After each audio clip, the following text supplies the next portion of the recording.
Rikëthyem në studio me personalitetin e ditës për sot dhe temën e ditës. Ashtu si që e theksova më herët, që me që jemi në prag të festës Kurban Bajramit, krye këput këtë emision do t'ja dedikojmë kësaj feste. Ne dim që çdo popull ka festën e vetë dhe festa e besimtarëve islam ose të komunitetit musliman është festa e madhe e Fitr Bajramit dhe festa e Kurban Bajramit.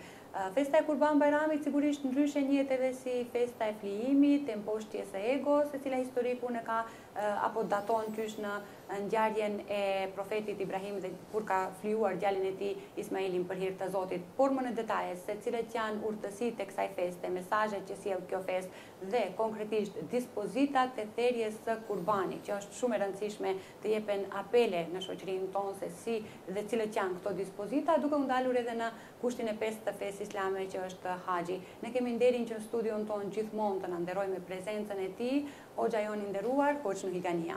Përshëndetje dhe mirë se na erdhët. Mirë si u gjetëm, faleminderit për ftesën. Është nder për ne që ti drejtohemi audiencës në këtë ditë të madhe që është dita e veçuar, ditë që dallon nga gjithë ditët e vitit, e që njihet ndryshe si dita e Arafatit apo tek ne siç njihet dita e Arifes.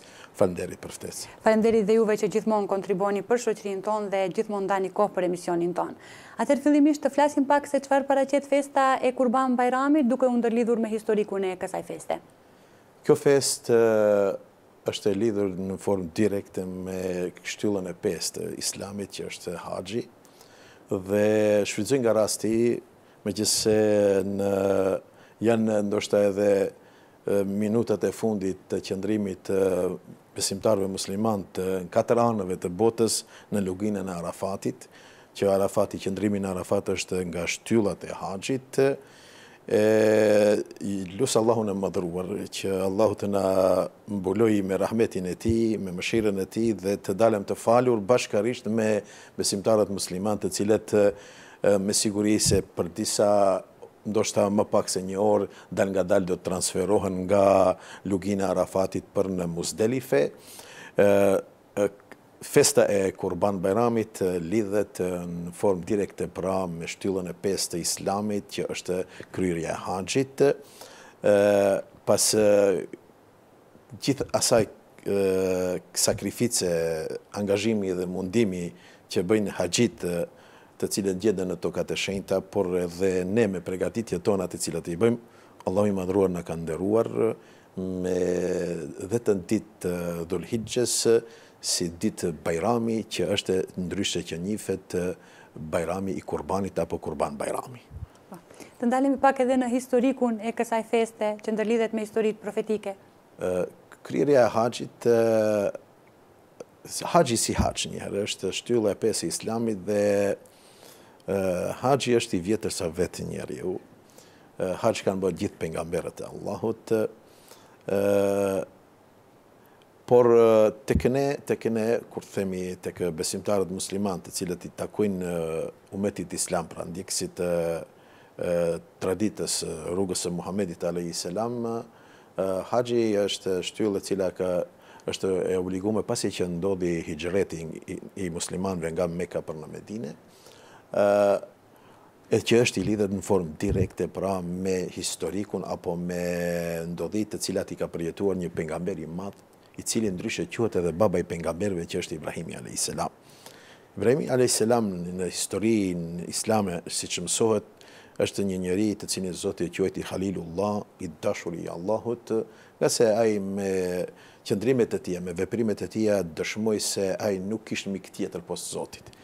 Ai ishte në njërën anë, gjithë bota ishte në anën tjetër, por ai kishte përcaktuar që të mbaj kursin, të jetë në krahun e Zotit, në krahun e të drejtës, në krahun e mendjes së shëndosh, edhe pse gjithë shoqëria asaj kohe ishin në idojtarinë klasike, adhuronin drujt, adhuronin skulpturat e ndërtuara nga gurët, por Ibrahimi alayhis salam nuk pranonte nga një shkak nga se ndjeku arsye në shëndosh, e cila arsye nuk mund të pranoj që një gur të cilin e ngdhen të një dorë njeriut dhe një dronë të cilët ja jep formë një dorë njeriut që ai të quhet për Zot dhe t'i përkulet njeriu i shëndosh, me mendje shëndosh atij Zotit.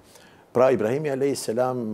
që në ato fille dëshmoj qëndrueshmërinë e tij, pra ishte një sprovë e madhe për Ibrahimin a.s., por sprovën tjetër të cilën Zoti do ta sprovoj në qëndrueshmërinë e tij ishte pikërisht pas 70 viteve të Ibrahimit a.s. në jetën bashkëshortore që e kishte me Sarën, Zoti nuk i pa dhënë familje.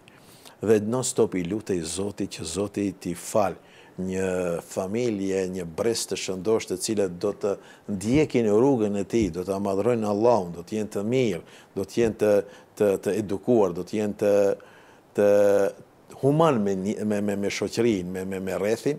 Ibrahimin a.s. pas një martese tjetër që bëri me Haxherin, Zoti do t'ia falë Ismailin. Dhe ajo dashuria që lindi mes Ibrahimit a.s. dhe fëmijët të tij, djalit të tij Ismailit, pas një kohë shumë të gjatë, pasi që Ismaili u rrit pak për t'i dhënë krah babas së tij, Ibrahimi a.s. do ta sheh një ëndër, e cila ëndër do të ishte sprova më e madhe për një prit që Zoti urdhëron Ibrahimin që ta sakrifikoj, ta therr kurban djalin e tij. Që kjo në praktikë është një test shumë i madh për një prind që, por Ibrahimi a.s. ishte i vetëdijshëm se urdhri i Allahut do të shkojë në vend, dhe këtu ai e dha provimin ashtu siç Zoti thotë, idh qala lahu rabbuhu aslim qala aslamtu li rabbil alamin, dhe kur Zoti i tha Ibrahimit i dorëzo, të jesh i dorëzuar ndaj vendimeve, ndaj urdhrave të Zotit, ai thot unë ju dorëzova Zotit të botrave. Dhe momenti është se Ibrahimi a.s. pasi që kaloi edhe këtë testin dhe biri i tij tha baba im, vepro ashtu siç je i urdhëruar, do të më gjesh durimtar, unë nuk do të iki. Unë do të qëndroj, pra ishte i edukuar që mos të thej fjalën e Zotit, por paraprakisht mos të thej Ismaili fjalën e prindit. Pra këtu marrëm ne në kohën tonë një mesazh nga kjo histori se prindërit do të jenë shumë vigjilent në edukimin e fëmijëve. Mos mendojmë se nëse fëmiu nuk është i udhës, nuk është i përkryem në sjellje, në moral, se i ka fajt dikush tjetër. Komplet formimi i karakterit të fëmijët është puna, aktiviteti, angazhimi, investimi i prindërve. Pra Ibrahimi a.s. kishte investuar tek formimi i Ismailit, saqë ai pranoi, që me i tham dikuj sot, se do të jap një shuplak ai fëmiu i kanë, pra Ismaili ishte edukuar të respektoj gjithë atë që prindi i tij Ibrahimi kërkonte nga Ismaili. Por Zoti e shpërbleu Ibrahimin a.s.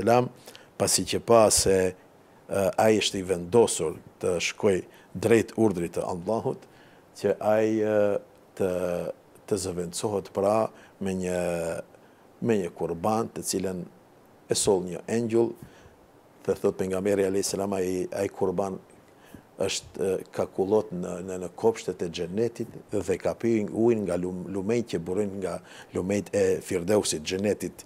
Dhe Ibrahimi a.s. atë kurban e theri në shenjë respekti, falenderimi për gjithë atë që Allahu i fali të mirat në këtë jetë.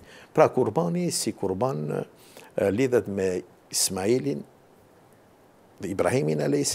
por therja e kurbanit është alama e vjetër se historia e Ibrahimit a.s. Therja e kurbanit kthehet larg atje dikundit tek njerëzit e parë të cilët shkelen tokën, pra janë djemt e Ademit a.s. Habili dhe Kabili, për një zënk të cilën kishin ata në një mospajtim mes vete, Allahu e urdhëroi Ademin a.s. që djemt e tij dy të therin nga një kurban. Dhe është interesant të detajin që të cilën duhet të theksojmë në këtë histori, e që është duhet në gjithmonë të kemi një kujdes të madh, se këto kur Zoti i urdhëron për therrje, i miri, djali i mirë i Ademit a.s. Habili, tha qal, innama yataqabbalu Allahu minal muttaqin. Vllau të tij, dije tha se Allahu do ta pranoj dhe e pranon sakrificën, kurbanin vetëm nga njeriu i devoqshëm. Devoqëmëria, kur flasim për devoqëmëria, është çelësi i çdo një vepre që njeriu e bën. Por devoqëmëria nuk funksionon vetë. Muhamedi a.s. në haxhin lamtumirës, pra në Arafat në vitin e 9 hijri, kur bëri haxhin e tij të parë dhe të fundit, tha njerëzve, o njerëz të pranishmëve, dijeni se motra e devoqëmërisë është drejtësia. Pra, ne do t'jemi të kujdesshëm, do jemi të formuar. Nuk mjafton vetëm ne të jemi besimtarë të mirë në xhami, por ne do të jemi të drejtë kudo ku lëvizim, do të marrëm një pozicion të duhur karshi çdo një dukurie që është pozicioni që kemi në jetë. Në vendin e punës, dijeni se devotshmëria nuk është vetëm e vetme, ajo ka dhe motrat e saja, si motrat, sikur që është edhe drejtësia. Pra, kurbani si kurban, është i vjetër, aq sa është edhe i vjetër njeriu. Dhe nuk është rastësisht se e gjejmë kurbanin kudo, në shumë popuj, në shumë civilizime, sa që Allahu vetë në Kur'an thot, ne nuk kemi lënë popuj të cilëve nuk ja u kemi caktuar vendtherjen për të therë kurbanet. Pra, kurbani nuk është vetëm tradit tek muslimanët, por ka qenë dhe është edhe tek besimet tjera, pra të cilat janë sot në tokë, në botë, por edhe të cilat kanë qenë të kaluar. Megjithatë, të përmendëm simbolikën e kësaj feste që është kurbani. Të flasim pak për dispozitat e therjes së kurbanit, se besoj këtu më tepër kanë edhe pyetje qytetarë. Po, shpesh neve në marrën telefon pyesën, akoma njerëzit nuk e kanë të qartë se therja e kurbanit, të Kurban Bajramit, fillon pra, njëherë është therja e kurbanit është vajib tek medhebi Hanefi që i takojmë ne këtu, ndërsa tek medhebe tjera është sunnet, dhe koha kur pritet kurbani dhe kushtet e kurbani do t'i përmendim në formë pra telegrafike që teleshikusit të jemi pak më të qartë tek teleshikusit, njëherë duhet ta dim se kurbani, Kurban Bajramit, nuk theret para faljes së namazit të Kurban Bajramit. Pra, ditën e Arifes shpesh na konsultojnë a bën të therim kurban për të vdekurin, kurban ti mund të therish, por kurbani i Kurban Bajramit theret pas faljes së namazit të Kurban Bajramit. Cilat janë kushtet e Kurban Bajramit? Të kurbanit, falni. Kurbani i ka disa kushte elementare. Para është e kurbanit do të jetë, nëse janë, do të ketë moshën. Pra djetë, tek delja është 6 muaj deri 1 vjet, të jetë e zhvilluar, tek kafshet e vogla, pra 1 vjet është, tek kafshet e mëdhaja, sikur që i kemi në lopët edhe të cilat ne i përdorim për ushqim, mosha do të jetë 2 vjet, dhe tek devet të cilat nuk i kemi në rrethin tonë, pra nuk jetojnë këtu në hapësirat ne ku jetojmë, ajo është 5 vjet.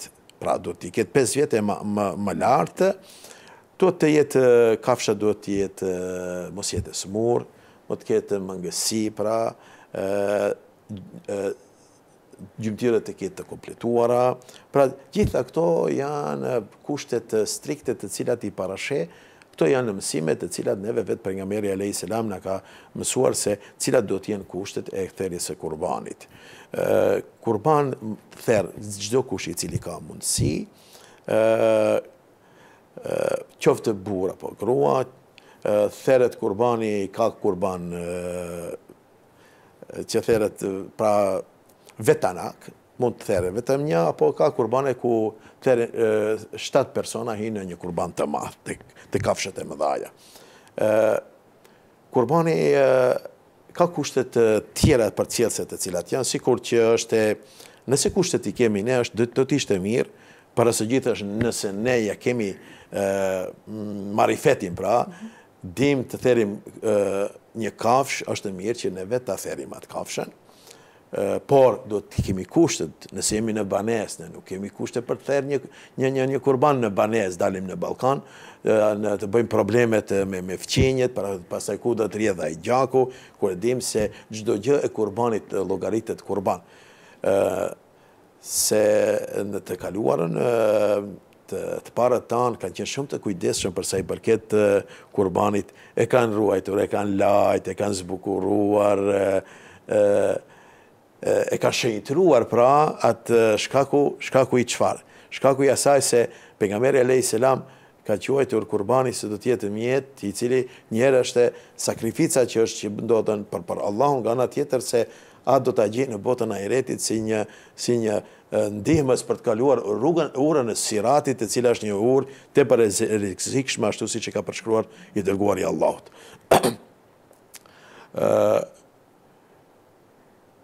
Nëse ne nuk i kemi kushtet, shëndeti nuk na lejon, se ka nga natyra dikush kur e shef gjakun i bie alivanoset pra, nëse ne nuk mundim të therim kurbanat, nuk duhet janë ta marrëm thikën dorë, se e mundojmë, sa që pejgamberi alayhis salam ka thënë nuk është e mirë që para kafshës edhe ta presh thikën, do të jesh i kujdesshëm, do të kurbanit të kthehet nga kibla, do të theret vetëm me bismillah dhe me tekbiret i dim, gjithë i dim tekbiret, dhe pas asaj, organizimi i rrjepjes së kurbanit, do të jemi shumë të kujdesshëm. Kohëve të fundit meqense edhe jam imami i xhamisë në qytet, rastisi unë se kaloj anën e lumit, andej këndej, rastisi gjatë ditëve të kurbanit, pjesë të kurbanit të hudhura në lum. Kjo nuk është traditë e mirë për një musliman të hudh pjesët e kurbanit në lum, është e barabartë si kur një shqiptar të hudh flamurin në kosherën e bërllokut. Pra të hudhesh kurbanin tënd në lum, tjetër është dëmet që ja bëjsh ndotjes ambientit, fundja ne përcjellim një mesazh tek fëmijët tonë se lumi jonë i bashkohet lumit vardari rrjedhën e ka në Egje, kalon në për Greqi. Çfarë do të mendojnë popullata greke për ne, muslimanë të cilët e ndotin një lum? Lumi është ujë, uji është jetë, ka thënë Allahu në Kur'an. Prandaj duhet të jemi shumë të kujdesshëm si e menaxhojmë ne therrjen e kurbanit, edhe nga ana tjetër, nëse na mungojnë kushtet, atëherë le të i dërgojmë parat tona atje ku janë kushtet të cilat plotësohen për therrjen e kurbanit. Pasi që ka përfunduar pra therrja e kurbanit, është mirë t'i falim një 2 rekat namaz, ata të cilat kanë bën jetin për therrjen e kurbanit, dhe mandej fillojmë me shpërndarjen e mishit të kurbanit, që pos kurbani që ka atë ngritjen tonë të devotshmërisë dhe të praktikimit, të anës praktike të dorëzimit ka shi urdhit të Allahut, është edhe ajo ana humane dhe sociale e cila ngërthen në këtë fest pra të Kurban Bajramit. Meqense me therrjen e kurbanit pastaj vjen momenti i shpërndarjes mishit të kurbanit. Dihet se nga praktika e pejgamberit alayhis salam ka thënë 1/3 duhet të ndalet në shtëpi.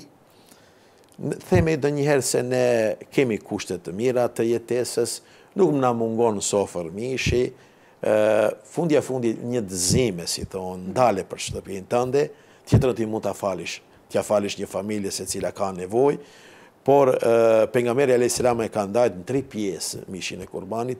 Një pjesë ka thënë e ndalen për nevojat familjare, e dyta është shpërndarja tek fqinjet dhe tek farefisi, që është një mesazh tepër i fuqishëm në afrimin të cilën e bën ki adhurim, që nëpërmjet të kurbanit ne të afrohemi me njëri tjetrin, se mendoj se nëse ka rastis, shpresoj që mos ketë asi familje të afërta që nuk folin me njëri tjetrin, e të cilat ndoshta janë arsyet banale, të interesit të ulët të kësaj dunjaje, që vllau t'ja çojë mishin e kurbanit dhe ai thotë se nuk e du. Kjo është, unë mendoj se është shumë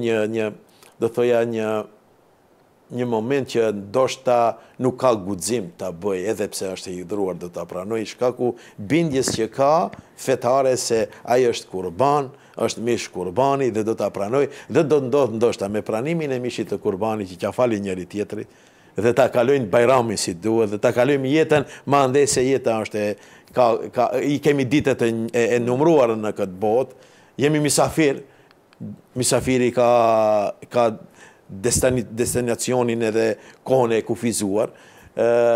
Shpresojmë që me shpërndarjen e mishit në farafisin tonë, në familjen tonë pak më të gjerë, që ne duke shpërndatur mishin edhe të afrohemi, si dhe pjesën e tretë pejgamberi alayhis salam ka thënë se ajo pjesë do të ndahet atyre të cilët kanë nevojë. Pra, të kujdesemi për njerëzit të cilët kanë nevojë, kjo është kulmi i besimit islam, që ndërton një karakter human tek besimtari musliman, që ai të jetë i kujdesshëm për vllaun e tij, për fëmijën e tij, për njeriun si njeri, që ai të jetoj i lumtur, mos i mungoj asgjë, ashtu siç ai nuk don t'i mungoj asgjë në jetë.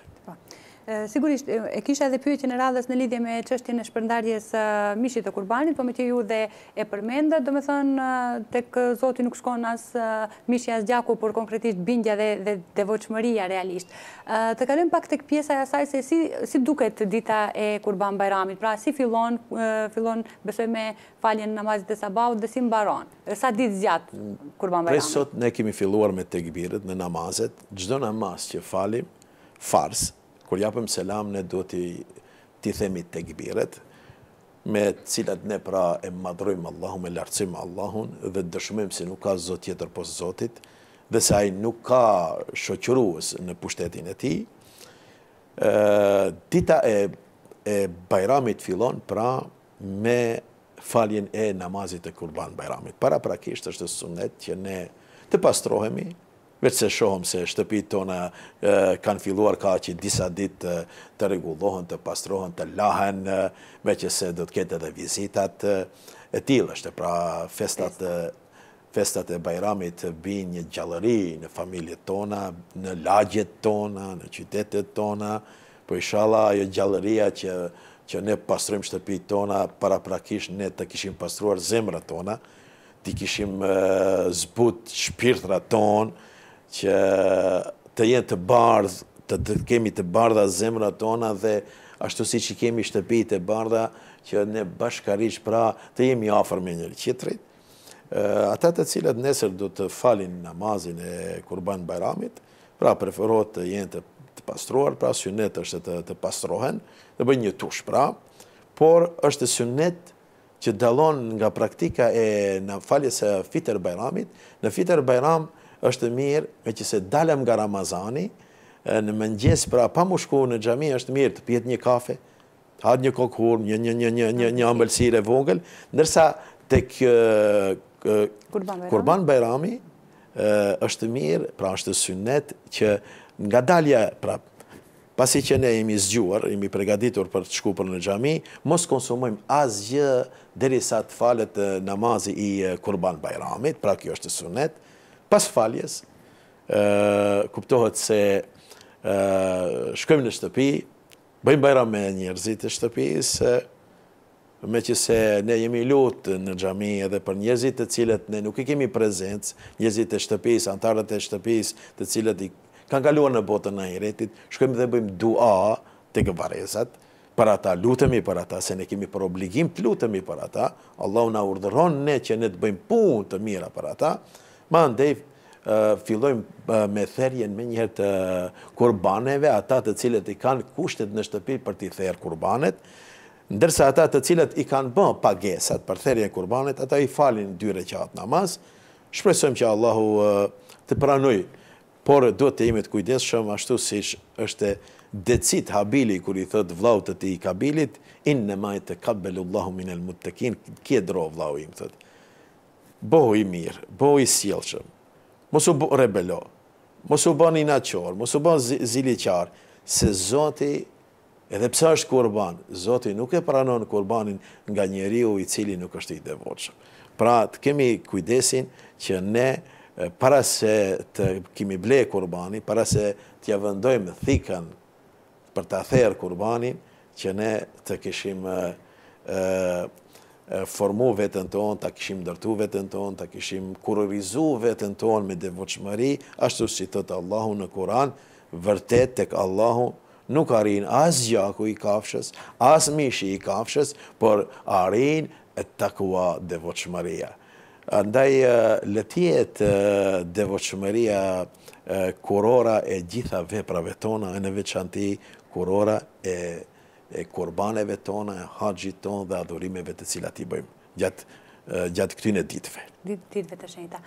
Të flasim pak në fund edhe për haxhin. Me qenë se në fillim të emisionit pak a shumë edhe përmendëm, pra si kushti 5 i fesë islame është edhe haxhi, cili është raporti, le të themi, edhe me festën e Kurban Bajramit dhe haxhit?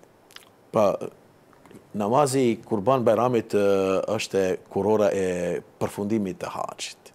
Pra me kthimin e haxhive sot që do të bartën nga lugina e Arafatit për në Muzdelife, mande pas një pushimit të shkurt do të kalojnë në Mina, fillojnë hudhja e goralecëve, të cilat kanë lidhje pikërisht me kurbanin. Me momentin kur Ibrahimi a.s. përgatitet për ta flijuar djalin e Hasretit të tij, për të çuar në vend urdhrin e Zotit, vjen djalli i mallkuar tek djali, tek Ismaili. Dhe i thot, se baban tënd diçka nuk është në rregull me baban tënd. Baba jot merr thikën, don të therr, ik nga këtu. Por Ismaili e bën të kundërtën, i merr 7 guraleca dhe fillon ta gjuaj dhe thot, ik se ti i mallkuar, se ti don që ne ta them urdhrin e Zotit, se pikërisht natyra e djallit të mallkuar është që ai ta çojë njeriu që ai të thej urdhrat e Zotit. Kjo është misioni i tij, është përbetuaj nga momenti kur nuk i shkoj në sejdë e Zotit, tha, më lejon mua që unë ta shoqëroj njeriu derisa të ketë njerëz në këtë jetë, që unë ti devijoj nga rruga, nga vlerat.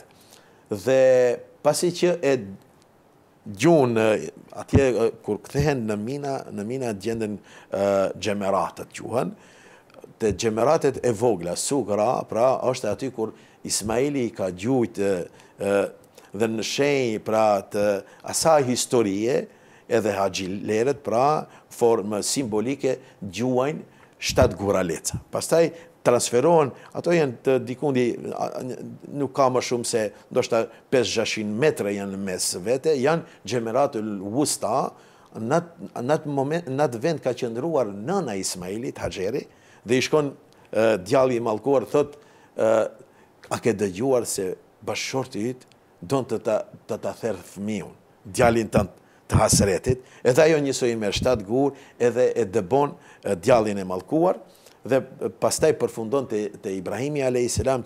që quhet vendi Xhemerat el Kubra, aty nisoj haxhit në shenjë simbolike, gjuajnë drejt djallit ashtu siç Ibrahimi a.s. se ka shkuj ka thënë ta bëje pishman, pra se ti këtë djall ke prish 70 vjet, edhe një 7-8 vjet sa është e rrit, dhe ti më në fund ke momentin që të shfrytëzosh të mirat e djallit tënd, kush është ai Zoti i cili të urdhron që ti ta flijosh djalin tënd, dhe Ibrahimi a.s. e gjuan njësoj me 7 gur, dhe pra komplet kjo rutina kthehet pra tek historiku Ibrahimit a.s. Pra haxhi komplet është i lidhet me historinë e Ibrahimit a.s. Se vetë Ibrahimi a.s. ishte i urdhëruar me djalin e tij Ismailin a.s. më vonë që ata ta ndërtojnë Ka'bën ku Allahu thotë wa idh yarfa'u Ibrahimul qawaida min al-bayti wa Ismail, dhe kujtonja ju kur Ibrahimi ishte i urdhëruar të ngrej shtyllat nga themelet e Ka'bes, shtyllat, pra muret e Ka'bes, me djalin e tij Ismailin. Me interesant ajeti në fund përfundon Ibrahimi a.s. edhe pse bënte një punë shumë fisnike, shumë madhore, kishte dro, fri, kishte vallë, a thua Zoti është i kënaqur me punën të cilën e bën. Dhe ne gjithnjë punët të cilat i bëjmë duhet kemi dro se vallë, kurbanin tonë Allahu ana pranon. Vallë, namazin tonë Allahu ana pranon. Haxhin tonë vallë Allahu do të na pranoj. Agjerimin tonë vallë Allahu do të na pranoj. Sadakat, lëmoshat të cilat i japim, ndihmesën që e bëjmë, njerëzve, vallë Allahu është i kënaqur me ne. Andaj Rabbena taqabbal minna, bëni lutje. Thuhet se Ibrahimi alayhis salam sa herë që vendonte një gur në muret e Qabes e bënte këtë dua, kishte droë. Frigohej vallë, Zoti a do ta pranoj atë mund, atë sakrificë, atë investim të Ibrahimit alayhis salam. Andaj gjithë pra shtylla e pesë e Islamit ndërlidhet ngushtë me historikun e profetit të madh që ndryshe njihet babai i pejgamberëve Ibrahimi alayhis salam. Dhe pra haxhin, në siç e dim është shtylla e pesë e Islamit dhe pejgamberi alayhis salam ka thënë, ai i cili kthen me haxh të pranuar është kinse ka lind pra edhe një herë nga nëna e tij. Në simbolik është se ai është i falur nga gjunahet, nga mëkatet të cilat i ka bë. Lusim Zotin e madhruar që gjithë ata të cilët gjenden në tokat e shenjta, gjithë ato besimtar nga të katër anët e botës që kanë marrë rrugën për të kryer haxhin këtë vit, Allahu t'ju kishte pranuar haxhin. Ndërsa nga ana tjetër, lusim Zotin e madhruar që ne të cilët nëse nuk e kemi kryer këtë obligim fetar, i kemi kushtet, duhet ta kryejmë se Zoti e ka bërë kusht prej kushteve të besimit islam që ne të kryejmë edhe shtyllën e pesë të islamit që është vizita e Qabës apo kryerja e haxhit. Faleminderit për këtë ilustrim kaq të bukur që kishte të bëjë me ngjarjet profetike dhe lidhjen që ka festa e Kurban Bayramit edhe me kushtin e haxhit. Për fund urtësitë, porositë dhe mesazhet që dalin nga festa e Bayramit? Bayramet janë ditë të cilat pos që ne me punët tona, me sakrificën tonë, me angazhimet tona i afrohen Allahut, gjithësisht ne me punët tona i afrohen edhe njëri tjetrit. Andaj le të jetë ky Bayram, ashtu siç kemi qejf të afrohemi mirësive të Allahut, të afrohemi me njëri tjetrin. Zoti ka qejf që njeriu të jetë i afërt me njeriu. Andaj ka bërë vetëm një planet prej miliarda trupave qiellor që gjenden në univers, vetëm një vend është ku banojnë njerëzit, është toka. Dhe atje ku banojnë njerëzit, Allahu don dashuri, afërsi, respekt, don kujdesje, don përkushtim për njëri tjetrin. Andaj le të jenë këto ditë festive të Bayramit, le të jenë ditë që ne duhet të afrohemi me në tjetrin, por mos harrojmë se gëzim më të madh kanë fëmijët. T'ju dhurojmë dashuri, t'ju dhurojmë dhurata të cilat i presen fëmijët nga ne, por mos harrojmë edhe disa fëmijë të cilët nuk i kanë nënat dhe babat, ato janë jetimet. Djeni se nuk guxojmë ne t'i harrojmë jetimet në këto ditë të festive të Bayramit. Besoni se një lot i një jetimit nëse bjen në mungesë të prindit se nuk e ka, këshilloj gjithë ata të cilët i kanë jetimat për të rreth vetit, i njohën jetimat, merrni me vete, merrni në xhami, merrni në për vizita, se ato kanë që i mungon baba, i mungon nëna. Kur do t'i kënaqim ato jetima, ne kemi kënaqë Allahun. E janë të udhërojmë dashuri jetimave, e janë mos i ndajmë jetimat nga fëmijët tonë, se pejgamberi alayhis salam për fund ka thënë, kush ka qejf që me mu të jetë në botën e ahiretit, i le t'i ri afër jetimit në këtë botë.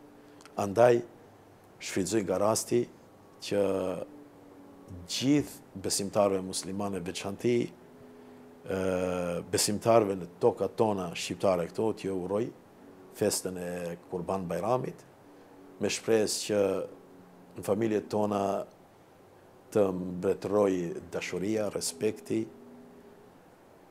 mos ketë plak që loton në mungesë të djalit, të vajzës. Nëse i ka në gurbet, hapni telefonat. Nëse nuk ka fëmijë, vizitoni ju tjerët të cilët i keni axhallarët, dajallarët, bënjau vizitat, se ata kanë nevojë për një fjalë të mirë, për një ngrohtësi që duhet t'ia dhuroj njeriut. Dhe nga ana tjetër, mendojmë se si vjet do të kemi një bajram të mirë, se një pjesë e madhe e gurbetçarëve tonë ka desh Zoti që të ndodh të jetë pikërisht me përfundimin pra të punëve dhe fillimit të sezonit të verës apo të pushimeve verore, mendoj se do të kemi një bajram të mirë, se një pjesë e madhe dal nga dal e mërgatës janë duke u kthyer në vendlindje, lusë Allahun që të keni rrugë të hapur, mos kenë telashe në rrugë, i kishe këshilluar, keni kujdes, respektoni shenjat e komunikacionit, mos dhuroni dhimbje, se dim se sa rëndë është kur ndodhin fatkeqësitë në aksidente, e janë në tokat tuaja, në shtëpitë tuaja, gëzoni njerëzit tuaj, të na gëzoni neve dhe shpresojmë që të kalojmë ditë festive në këtë bajram të madh që është Kurban Bajrami. Faleminderit shumë, hoxhi nderuar, për gjitha këto këshilla, për gjitha këto emocione dhe për të gjitha këto apele të cilet ju i drejtuar qytetarëve tanë. Faleminderit edhe një herë që ndat nga koha juaj për të na nderuar. Lutim Zotin që t'ju shpërblimet e tij më të çmuara për gjithë kontributin që jepni për emisionin tonë. Faleminderit. Nderuar shikues, ne do të vazhdojmë edhe më tutje bashkë, do të rikthehemi vetëm pas pak.